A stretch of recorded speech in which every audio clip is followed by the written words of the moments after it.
Aujourd'hui, nous sommes ici pour la présentation des nouveaux livres de M. Ali Sidi, notre tonton à tous, notre papa à tous. Le programme aujourd'hui, cette activité sera présidée par le professeur Salem Boudelhaj. Et aussi, d'abord, il y aura la présentation du livre par l'auteur lui-même. Il y aura aussi les mots de bienvenue, bien avant la présentation du site, le mot de bienvenue de M. le maire de la commune urbaine de Tombouctou. L'activité sera modérée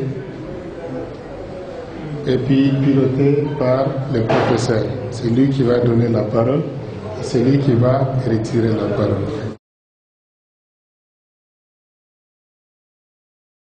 Mesdames, ici présents, aujourd'hui ce n'est pas un mot de bienvenue, mais juste quelques mots par rapport à l'événement heureux que nous réunit aujourd'hui. Nous sommes réunis pour un événement rare. Il est très rare à Tombouctou aujourd'hui de voir la présentation d'un livre. C'est un réel plaisir pour moi de participer à ça, mais aussi de demander aux jeunes de prendre le relais par rapport à la lecture. Aujourd'hui, le problème qu'on a le plus, c'est que Tombouctou est une ville de culture. Tombouctou est une ville de production de manuscrits, de production de livres, mais actuellement, il est très rare de voir des gens écrire. Donc, vraiment, c'est un réel plaisir aujourd'hui de participer à cet événement et l'encourager, le remercier et remercier tous ceux qui, de près ou de loin, participent à l'émancipation de la culture de Tombouctou. Et c'est un patrimoine qui nous appartient à tous, donc nous devons tous amener notre pierre à la construction de cet édifice. Ainsi, je vous remercie. Merci. Il est de nous, il est ici de nous, tout le monde le connaît sa famille, connaît sa maison, connaît son grain, connaît ses activités. Mais le protocole l'exige. C'est vous dire tout simplement que M. Ali Ould Sidi est né à Tombouctou en 1954, pas vers, mais en 1954. Il est le pur produit de cette ville. Il connaît ses coins, ses recoins, ses riels, ses places hantées, ses mares, sa mythologie. La plus grande partie de ses études aussi, il les a faites à Tombouctou. Il a fréquenté l'école primaire, la Médersa de Tombouctou, sous Adib Ould Béchir. Ensuite, il a fait le second cycle, Yahya Al-Kaya, avant de continuer au lycée, l'ex-Médersa. Après le bac, il a continué à l'école normale supérieure de Bamako, où il a obtenu une maîtrise en histoire géo. Il a fait un bref séjour à Nouakchott, en Mauritanie. Mais comme il a l'amour de cette ville, il a demandé plutôt à continuer ses études au lieu de rentrer à Tombouctou. Il s'est rendu aux États-Unis dans l'Illinois et il a obtenu un master en géographie. Et il est rentré au Mali. Très consciencieux, très grand chercheur. Il a été affecté au centre Ahmed Baba de Tombouctou. Après, il est devenu le chef de la mission culturelle, mais comme il connaît la ville, il connaît ses coutumes, ses traditions.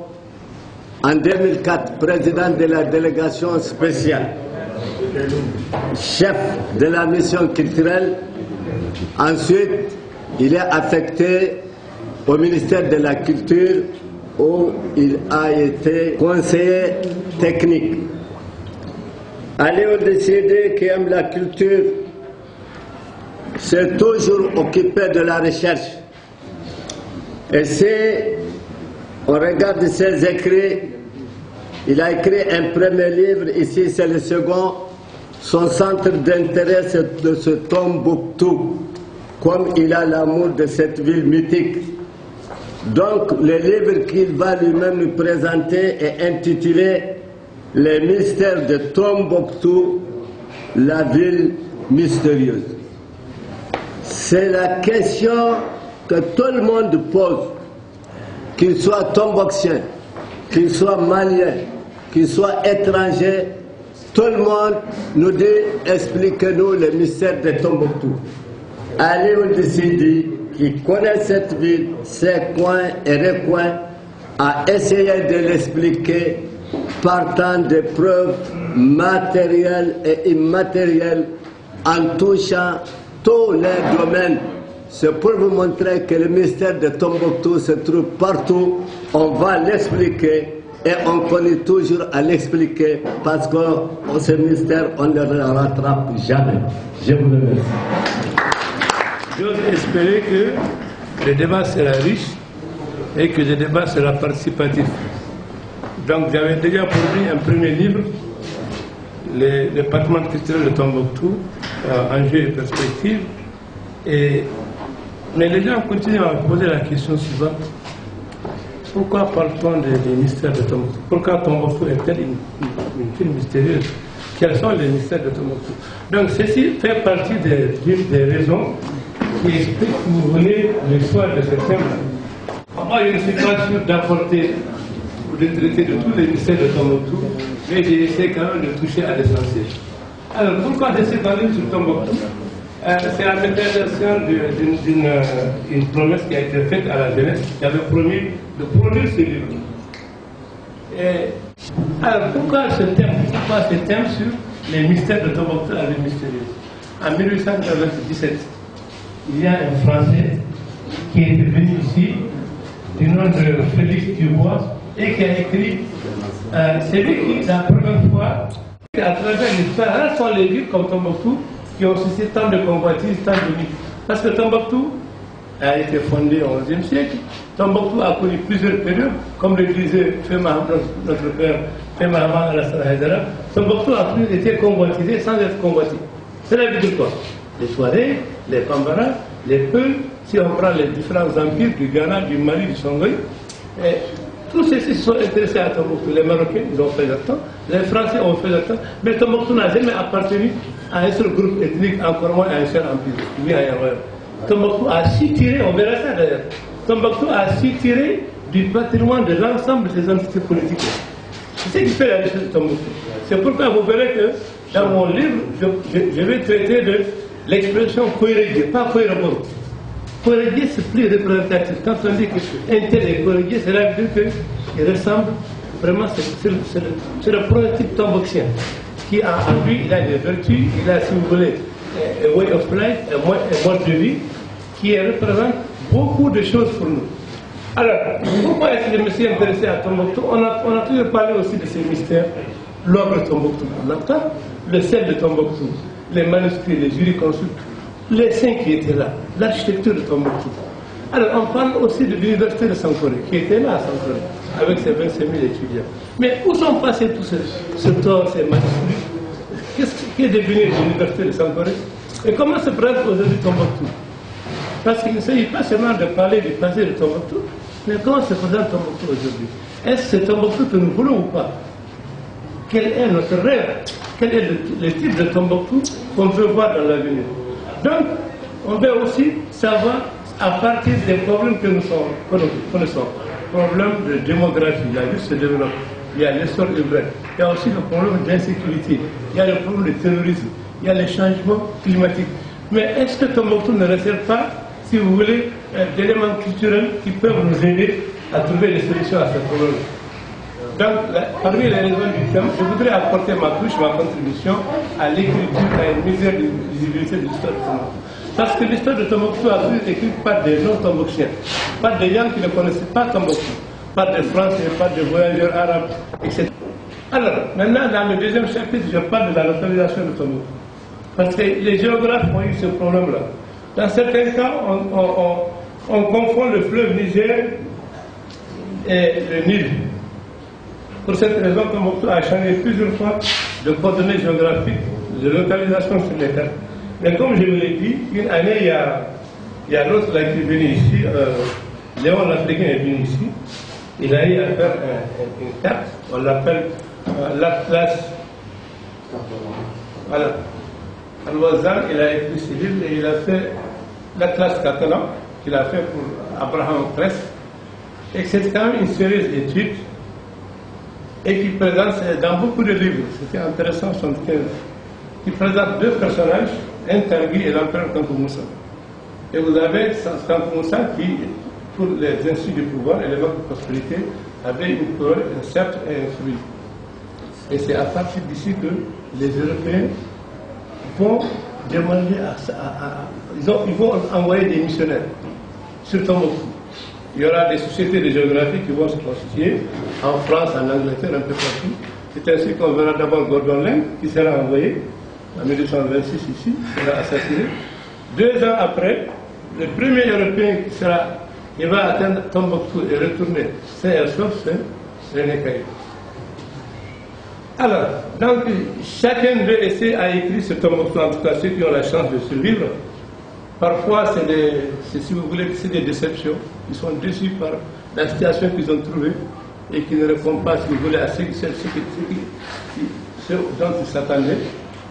Félix Dubois, qui est venu ici en 1896, c'est lui qui a écrit ce livre-là, Tombouctou, la mystérieuse. Vous avez ensuite René Caillé qui était là. Au début, il était quand même déçu, mais par la suite, ça va. Il dit que la ville de Tombouctou devint l'objet continu de mes pensées, le but de tous mes efforts. Ma résolution fut prise de l'atteindre ou de périr. Donc, il voulait atteindre Tombouctou à tout prix. En s'inspirant de ces voyageurs-là, il y a René Caillé qui a écrit Henri Schipper, c'était le meilleur. C'est un Allemand qui avait été envoyé par les Anglais. Il est arrivé ici en 1952-53 et il est resté à peu près à 6 mois ici. Ce sont les Kunta qui l'ont protégé pendant un bon moment. Tombouctou parlait de la Dina. Et la nuit, on l'amenait se coucher dans des campements et le jour, on l'a ramené. Pendant 6 mois, il est resté ici. Il a été protégé par Albert Kunti. Et il y a des correspondances, des manuscrits entre la Dina et Tombouctou autour de ça. Et quand il partait, on lui a même donné un sauf-conduit, c'est-à-dire de prendre le laisser-passer qui lui a permis de voyager jusqu'à Sokoto. Et les relations étaient étroites entre l'Angleterre et Tombouctou. Lui, il a beaucoup écrit, c'était un archéologue. Il a beaucoup écrit sur Tombouctou. Mais il y avait aussi des gens qui étaient déçus quand ils arrivaient à Tombouctou.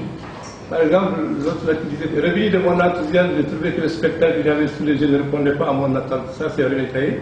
J'ai même fait de la grandeur de la richesse de cette ville une toute autre idée.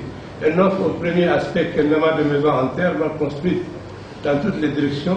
On ne voit que des plaines immenses de sable mouvant, d'un blanc tirant sur le jaune et de la plus grande habitude. Donc, les écrits, j'ai essayé de voir, est-ce que ces gens-là, ils ont touché au mystère de Toulouse. C'est des joies, c'est des déceptions. Je me suis rendu compte que, après analyse, que ces gens n'ont pas touché à l'essentiel. Ils n'ont pas touché à l'essentiel parce qu'ils ne se sont pas intéressés aux corporations de Tombouctou. Ils ne se sont pas intéressés à la tradition orale. Ils n'ont pas interrogé la tradition orale. Et mieux, ils n'ont pas interrogé aussi les manuscrits de Tombouctou. Donc c'est pourquoi ils sont passés un peu à côté. Donc ils n'ont pas interrogé les tarifs locaux, ils n'ont pas interrogé les manuscrits, ils n'ont pas interrogé la tradition orale, encore moins la corporation. Donc ils ne connaissaient pas vraiment la vie sociale des communautés. Ils faisaient seulement des descriptions.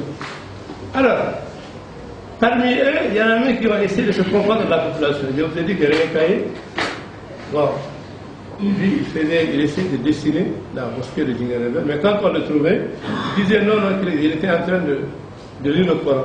Non, il faisait des dessins. Et mieux, les gens de Tombouctou étaient très intelligents. On savait que son arabe n'était pas bon. Il dit que non, moi je suis un arabe musulman. Je m'appelle Mohamed Abdallah. Et suite à une guerre avec la France, Napoléon, j'ai été déporté en France. C'est comme ça que j'ai perdu la langue arabe. Avec le nom.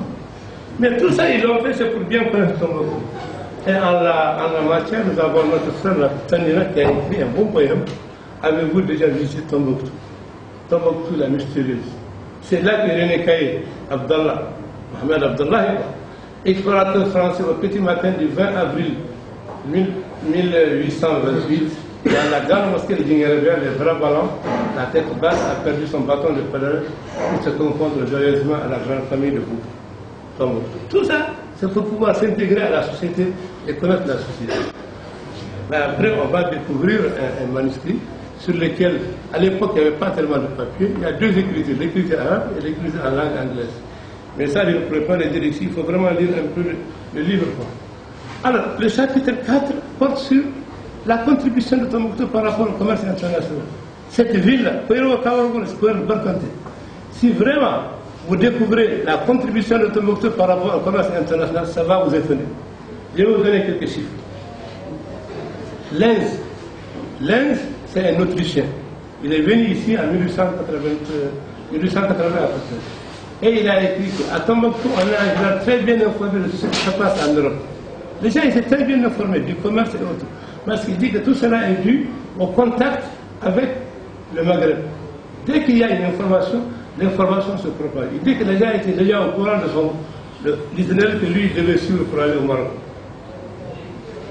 Adit Paul, un juif marocain qui a écrit un livre sur Tombouctou et les Armands, il a écrit que lui, il décrit le flux des marchandises entre Tombouctou et le Maghreb comme suit. La valeur des marchandises portées de Tunis aux frontières de Tombouctou atteignait 500 000 à 1 million de piastres. Elle consistait en draps ordinaires, de couleur vive, soieries, mouchoirs, des charmes de ceinture, beaucoup de laine, des sabres, quelques fusils, pistolets, des colliers en perles colorées. Et Abitbor, au sujet du commerce de l'or, disait que Tombouctou détenait un tiers du commerce extérieur du royaume chérifien sous le pachalik marocain. Tombouctou a connu une période marocaine à partir de 1591. Et il vous disait que tout le commerce de tout le pachalik marocain, les 2 tiers provenaient de Tombouctou. Il dit que tous les 4 à 5 ans, les marchands de Tombouctou venaient en caravane à Tripoli, via Gadamès, ils vendaient 9000 mètres de poudre d'or. En valeur absolue. Le commerce du Soudan représentait un tiers de tout le commerce extérieur de la région, soit 1 million de livres pour l'or. Oui, c'est Tombouctou qui fournissait ça. Aussi, il y a toujours de la place de Tombouctou dans le commerce international. Dubois, qui a milité Tombouctou en 1996, écrivait que le commerce annuel de Tombouctou peut s'élever à une vingtaine de millions, c'est-à-dire au double du chiffre d'affaires constaté en 1993 pour toute la colonie du Congo français. Le double. Ah, le pardon là, il y a un côté derrière toi là. Oui, c'est bon. Il est enseignant. Vous devez voir le. Alors, il y a en 1987, on dit, de la Fosse rapporte qu'on a compté à Tombouctou, tenez-vous bien, 400 caravanes de 350 chameaux, chacune environ. 400 caravanes de 350 chameaux environ, chacune. Ce qui représente un transport de 22 millions et demi de tonnes. En même temps, la ville de Camara expédiait 50 chalands, ce qui représentait 22 000 tonnes. Ça donne à réfléchir quand même. Le chapitre 5, c'est sur la vie sociale. Comme je vous l'ai dit, on a eu à faire une étude ici avec Frère Baba et on s'est rendu compte que les habitants de Tombouctou étaient très liés. On s'est demandé pourquoi. En évoquant les habitants de Tombouctou, c'est le trosse préfet de s'inviter au nom juridique de son règne. C'est un serment Kouéroboro. Non, quand il dit Kouéroboro, ça signifie une ethnie. Mais quand il dit Kouérédé, ça peut être un Bambara, ça peut être un Touareg, ça peut être n'importe quoi. L'essentiel est que la personne porte les vertus de son monsieur. Voilà. C'est-à-dire que citoyen au sens large du terme. Mais ainsi, on est aussi à Tombouctou Armand, on est Sommet, on est Chérif, on est Kunta, on est Alpha, on est Gabibi. Il y a des noms juridiques de famille. Les gens se reconnaissent. Ici, on continue de se réclamer du toit. Je suis venu de Walata, je suis d'Arawan, je suis d'Andalousie, je suis de Fès, on se connaît tous ici. Je suis de Marrakech, à Djibalkoui. Je suis de Yémen, je suis de Tarfidali, de Verdedra. Je suis de Marrakech, on l'appelle de Marrakechi, à Darawi, à Djibalkoui, la Louidi, l'Antouna Sanadja. Tout ça pour dire que les Tombouctiens connaissent leur tarif. De toutes les influences qu'elle a subies, Tombouctou a su tirer un patrimoine riche des valeurs matérielles et immatérielles, de références historiques particulières, une culture propre faite de savoir-faire, de pratiques d'attitude, de perception, de comportement fondés sur les valeurs sociales, culturelles, artistiques et religieuses qui ont contribué à forger une civilisation unique où toutes ces communautés se reconnaissent. Alors, maintenant pour vous dire combien Tombouctou a les gens, j'ai pris l'exemple d'un Français. Il y a un Français qui était venu ici, tenez-vous bien, il était très blanc. Il était venu ici pour chercher à convertir les gens. Et il s'appelait Djupi Yacouba. Djupi Yacouba, on connaît sa famille ici, mon professeur va en parler un peu. Il y a un Américain qui était venu ici en 1954 et qui a écrit sur lui. Il s'appelle William Seabrook. And his book is The White, okay. C'est le moine blanc de Tombouctou. Et lui, il est décrivé comme ça. Un robuste vieillard aux yeux rouges, trapu, puissamment charpenté, avec des yeux bleus clignotants et une grande barbe blanche. Une sorte de taureau patriarcal, à l'air pas trop commode, déguisé en Père Noël. Bon, alors, à Tombouctou, même l'intégration de Yacouba était d'abord sociale. Il s'est marié ici à Tombouctou, à une fille de Camara qu'on appelle Salama. Okay? C'était une princesse qui va faciliter son intégration. Et Seabrook disait que Salama devint la mère de ses enfants légitimes, la reine offrant l'âme de sa prolifique maison indigène, l'époux de son corps, de son cœur et de ses reins. Notre Yacouba, connu sous l'appellation de Marabout Blanc, a vite compris la structure sociale de Tombouctou et avait son groupe d'âge. Il avait son conduit. Ce qui l'autorise à participer aux événements sociaux de la ville. Et Yacouba se confond à la population locale au risque de notre qualité de prêtre renégat. Son intégration réussit à Tombouctou qu'il a changé, à tel point que le nom de notre marabout blanc est lié à celui de Tombouctou. L'histoire véritable de Yacouba est Tombouctou, sa vie est Tombouctou, la région de Tombouctou est aussi celle de la branche de Yacouba que de Yacouba lui-même. Son appartenance à la communauté de Tombouctou se justifie après, à travers des appellations telles que l'homme à la barbe majestueuse, barbe grisotante, musulmane, barbe jovienne, jupitérienne, une barbe de passage de place, la barbe d'Abraham, d'Israël ou du Japon. Donc c'est pour dire que même quelqu'un qui était venu ici, un Français, un chrétien, et qui a voulu convertir les gens, il a pu s'intégrer à la société. Les gens l'ont accepté. Les gens l'ont accepté à Caperedji. Il est resté ici, il est mort ici, il est entré dans le cimetière européen. Perçu, j'ai fini par Mohamed Alassane Haïdara, qui dit que les mystères, vous allez les trouver dans les mers, les marques peuplées de génie naturel, surnaturel, dans ces réels entiers d'espaces divers, par les esprits culturels. Il se manifeste également dans ses amulets, ses talismans, dans les pratiques efficaces de ses guérisseurs, les corporations, les maçons, les cérémonies initiatives de ses congrès qui conduisent à la vérité suprême et à la fin du vie. Vous le découvrez aussi dans ce profond symbolisme qui s'inscrit dans le mode objectif de notre artisanat. Alors, les miracles, donc, il faut dire qu'on va le retrouver un peu partout, mais c'est aussi des miracles de Jésus après la disparition du temps de grands empires. Sans cesse de descendre dans son creux des temps d'éléments disparaître. Les nomades voyageurs, les guerriers malgaches, les cavaliers sombres, les conquistadors marocains, les peuls, les puntins, les rois, les tueurs, tous se retrouvent et fondent dans ce qu'on appelle la suite Tombouctou. C'est ça aussi le mystère de Tombouctou. Enfin, le miracle de marquer toutes ces races empreintes originales, faites de sagesse, de joie de vivre, de sympathie pour l'étranger. Tous ces grands miracles civilisateurs qui s'est renouvelé à travers les âges, et c'est pas le même ministère. Alors, le ministère de Tombouctou à travers les chiffres, maintenant on rentre dans le vif du sujet. Quand on parle de Tombouctou, on dit Tombouctou, ville mystérieuse, ville de 333 saints. Les 333 lorsqu'ils sont venus. Les 333 saints. Peut-être qu'à Tombouctou, on a reçu les 333 saints. Mais les chiffres symboliques, 333, certains disent que il y a le fait que on considère les saints comme le rempart, la ceinture de protection de Tombouctou. Si vous prenez Bismillah ar-Rahman ar-Rahim, il y a 19 lettres là. 19 lettres. Mais si vous prenez la valeur numérique de chacune de ces lettres là, vous faites le total, vous allez trouver 333. Alors, les mystères liés à la vie sociale à Tombouctou se fondent sur le fait que les gens pensent que continuent à penser que les saints, les mausolées des saints, constituent un rempart, une ceinture de protection pour Tombouctou. Mais il y a quand même des conditions à remplir. Il faut s'occuper de ces mausolées. Les ziyaras qui se font doivent continuer à se faire. Les sacrifices qui se font. Moi, je me rappelle encore au jeune âge, à la ville de l'hivernage, on préparait Idou. Il y a l'oli finalement organisé Idou. C'est des trucs qu'on faisait ici à Tombouctou. Alors la vie quotidienne à Tombouctou, ça aussi c'est un mystère. Vous voyez des gens qui sont assis, ces personnes sont assises au marché, autour des mosquées, c'est des notables, la plupart des notables, mais qui ne travaillent pas. Vous avez l'impression qu'ils n'ont pas de quoi vivre, mais rentrez chez eux, vous allez voir la vie décente qui se passe. Et c'est des gens qui vivent dignement également. C'est aussi un mystère à Tombouctou.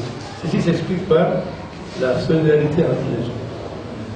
Alors, il y a aussi ce qu'on appelle les jours maléfiques à Tombouctou. Vous voyez, on est à l'Arbahan, ici, à Talatahan, ici, parce que tout simplement, ces jours coïncident avec les jours malheureux pour eux. Par exemple, suite à l'occupation de Tombouctou en 1591, les Marocains avaient invité les ulémas de Tombouctou ici dans la mosquée de Saint-Pré.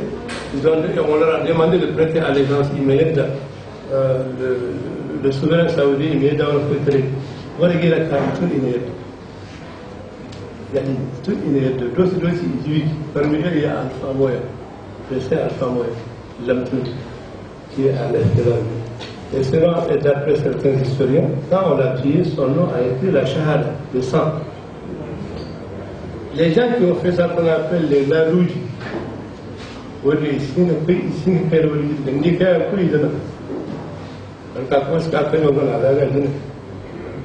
et à la même période, le Tarif al-Fatah nous dit que Ikati, quelqu'un, Mohamed Bagayou, qui avait enseigné Ahmed Baba, il a enseigné le Kaji de la vie. Il a enseigné le Kobudjo. Il a refusé. Donc ça, c'est une résistance culturelle à Roussien. On l'a enchaîné, on l'a fait faire le tour de la vie. Mais elle est... Bon, à la même période, on a arrêté Ahmed Baba et autres. Donc, par rapport au mercredi noir, ça s'est passé un mercredi. Donc, oui, on est cassé, donc il y a un cahier. Alors, on se réveille chez eux. Donc, dans les familles Salhaja à Tombouctou, les familles de Tombouctou, le mercredi historique. De la même manière, chez nos cousins aussi, les Arwa, comme il y a eu la bataille historique de Toya, le 23 mai 1737, il y a eu des pertes énormes là-bas. Donc chez eux aussi, ce jour du mardi, comme c'était un mardi, c'est un jour magnifique. L'hospitalité tombe, c'est aussi un mystère. Boleh quand dia boleh ispire tu kan ispirnya ispire. Nistabe berhantar kul hadunna stadnu be tegwa ka go boyfriend na shawari jonno. Hay kos bara. C'est pour dire qu'à Tombouctou, il y a encore cette hospitalité. Et l'autre était présent, comme le dit le hadith. C'est pourquoi d'ailleurs à Tombouctou, on dit que votre village du Soudan fournit des publics. C'est extraordinaire. Et c'est vrai, on a vu déjà ici qu'on a élevé ici bien un temps, c'est bien un coup de temps, il y a une famille qui a été et dans la affaire de la famille, il faut se notre émotionnel. Ça, il y a un peu mal. Donc, à Tombouctou, c'est ce que j'ai dit, l'hospitalité se confond avec le patrimoine de la cité. Comme le dit le programme du milieu, les sels viennent du nord, l'or vient du sud, l'argent vient du pays des blancs, mais le savoir, les comptes jolis, on ne le trouve qu'à Tombouctou. Alors, il y a aussi les espaces oubliés de Tombouctou.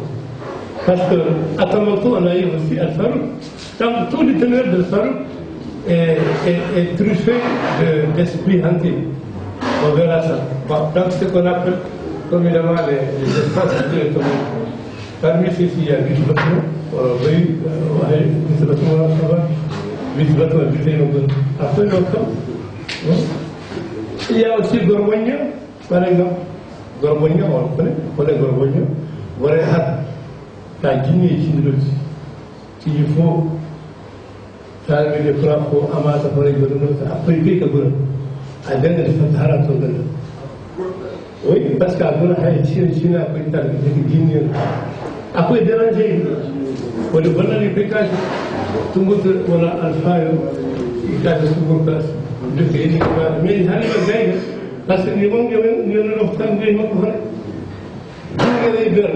Dinga albatka lolgide go ta'iba suci yiwonna ska foma ko no foko yoti adar jinni go hali ko go nyari ifo ga foma sarta ifo ga foma afa asbara chere chere mana dando ta man foma jum ah foma ni peno sila de gel woli ay gal jama go le jinni de hali ijabi ama chere de foma ko jum madara sama asbara kai igo gare ko Sadikana aka jini jogo bari ko yo do kore yi do ri ma ti yo ka asbara yo tonto ko mari ko tonto ko mari ko fa fa il y a tellement de choses qui se disent ici là il y a tellement de choses qui se disent ici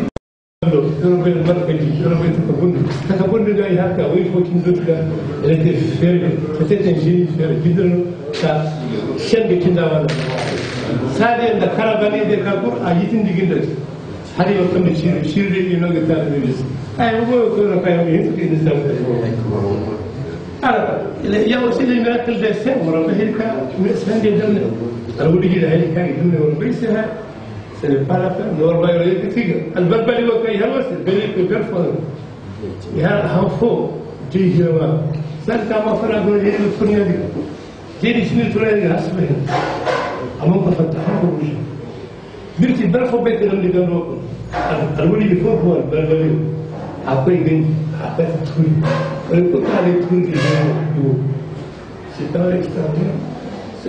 أحمد بابا إلى نفسه وصل أحمد بابا كنا كنا بره ومرة هاي يا ستة هو كا دلوا كانوا من أنا سال هذه سال من اللي يفوقهم ولا بيتكلم يا ستة تيجي أهربوني جوي كليب أقول ترى بيتا أكمل السنة ليجن أجر ألو كذا لو يقول هذي لا ولا ليبر تكورتي بيقول سكان الإسلام أمام أنا بابا ساديكا هو يفرق مرة كان يفرق أنت من أنتم بيري بيرو أنتم ما هي سبورة ولا كان سيدير أقول ما تكلم محمد بغير هذه هكذا أحمد بابا أنون بابا بورا إذا سمو بورا كتاب تسميه سكري le même jour qu'à Ouré, quand ça a l'air محمد بغير غير أنت فاتح c'est pas extraordinaire لا تسدي هي وين كادر يبو بلي يتري وتاي بل تونغو يسوي هذا تونغو فرنسا كده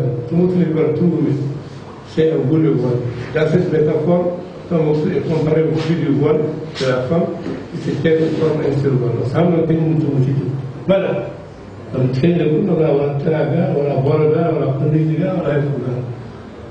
Donc la tradition atteste que dès que l'on tire un bout ou un pli du vol, c'est tout le vol qui se détache. C'est là pour dire qu'à Tombouctou, il y a une forte solidarité entre les communautés, car ce qui compte ici, c'est les citoyens Tombouctou qui comptent ici. Alors la seconde connotation de Tungumémo, il a pour montrer aussi que à Tombouctou, les gens vraiment sont solidaires. Il y a un carton russe, donc, à l'instant des chefs d'État africains, les chefs d'État qui a visité Tombouctou, on peut dire que Tombouctou, la mystère ressemble aujourd'hui, avec Bukhari Ben Assoyuti, à une jeune fille résignée qui a perdu sa longue jeunesse, mais qui refuse de mourir. Tout continue de résister. Alors, j'ai compris avec une pensée d'Amadou Ampateba. à Khaled au lycée en 1971, et il disait qu'au début de l'histoire, les nations formaient un seul rang avec Tombouctou en tête de file. Le bon Dieu a eu de faire demi-tour et Tombouctou s'est retrouvé par derrière. Peut-être aujourd'hui, le bon Dieu demandera de repartir et Tombouctou retrouvera sa place d'antan. Bon, effectivement, c'est ce qu'on est en train de vivre, parce qu'avec l'occupation, on a détruit le patrimoine et nous, on a reconstruit. Le ministère de la Culture, UNESCO, on a reconstruit. Il y a notre bout de Gabouna, Béréli Gaïa. Peut-être que Tombouctou va retrouver sa place. Je vous remercie. Sur ce, nous passons la parole à l'assistance pour ajouter, pour expliquer, pour que l'auteur nous donne plus d'éclaircissement. Je vous remercie.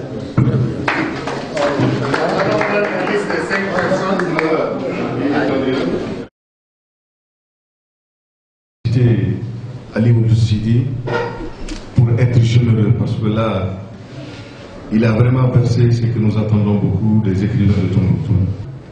J'ai été surpris quand même, lors de votre exposé, de nous parler de Tombouctou sous 4 formules. Tombouctou 1, 2, 3, 4.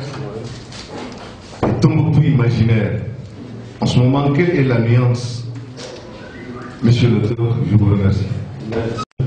Par rapport au cas de Tombouctou, moi j'ai fait ça, c'est pour montrer que c'est pour montrer un peu, si vous voulez, l'existence de Tombouctou d'aujourd'hui qui date du XIe siècle et de Tombouctou, si vous voulez, archéologique.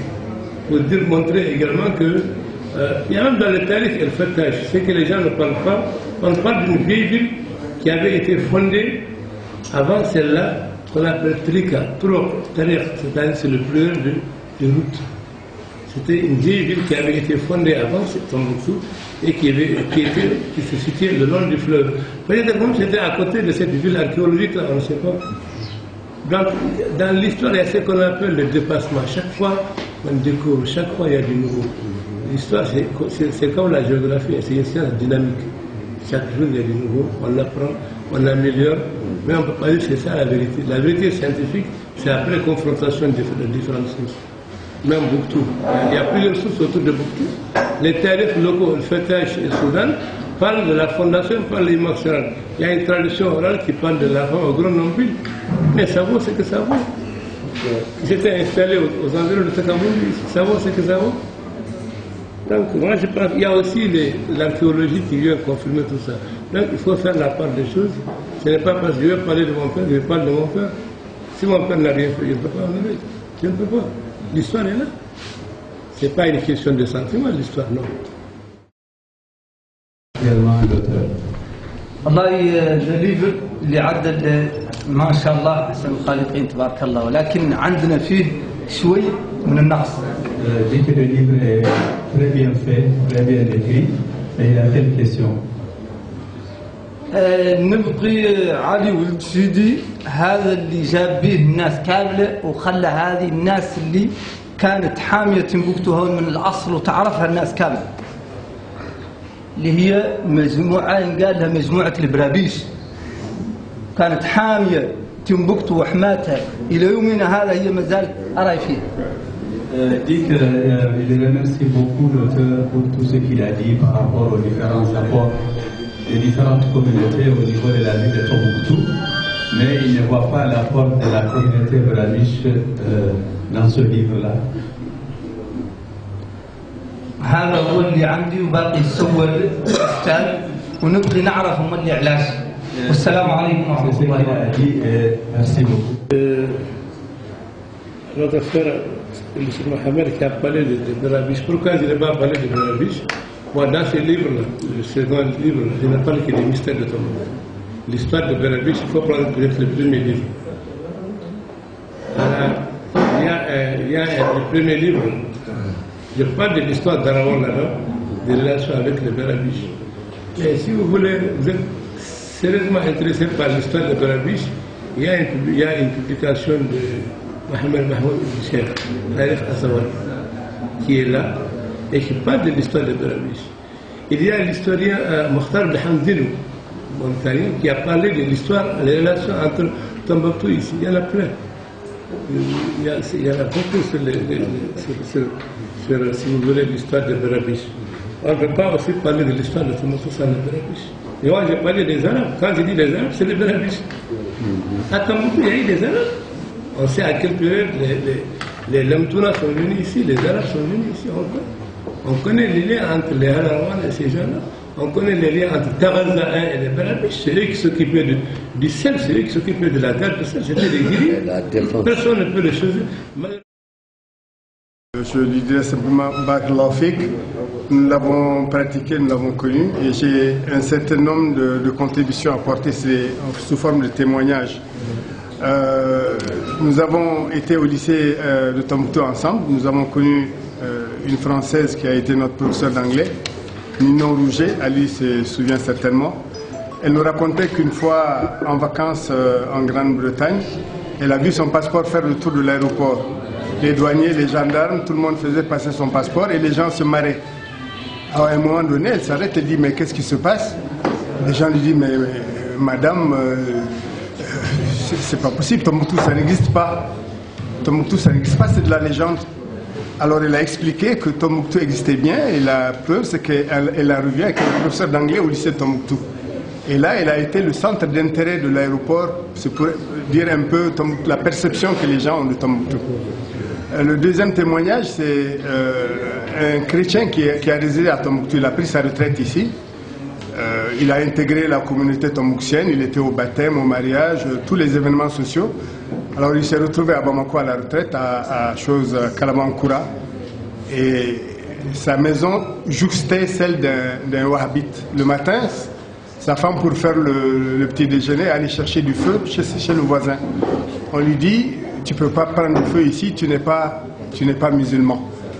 Alors il dit, mais c'est incroyable, je viens de Tombouctou, j'y ai séjourné 10 ans, je n'ai jamais su que j'étais chrétien. C'est à Bamako qu'on vient me l'apprendre.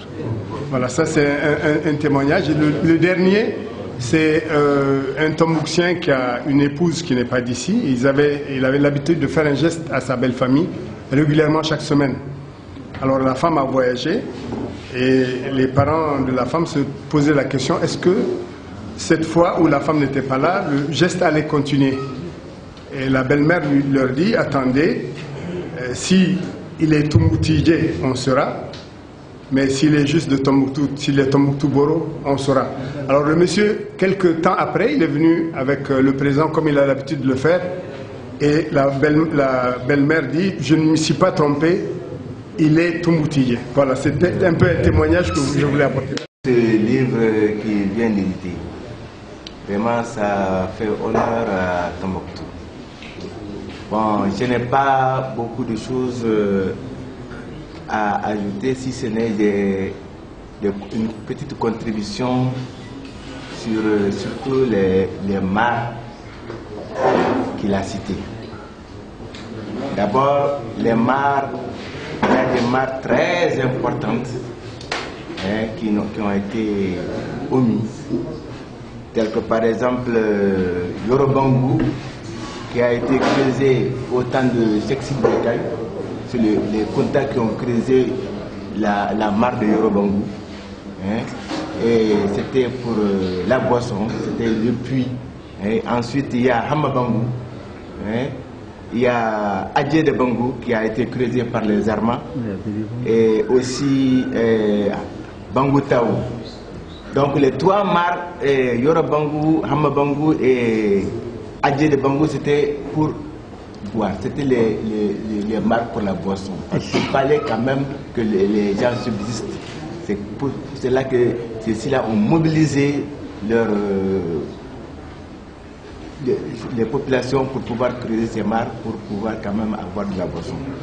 Mais Bangu Taou, ça c'était la mare où on se lavait, c'était la piscine. Donc c'est ça la différence entre les trois mares là et Hamabangu. Et ces mares étaient entretenues chaque année par ces mêmes populations qui ont creusé la mare. Donc pour que les gens subsistent, il faut ces mares-là, c'était les puits. Donc c'est des mares très très importantes qu'il faut vraiment citer. Voilà ma contribution sur vraiment les mares qui ont été omises. Je vous remercie.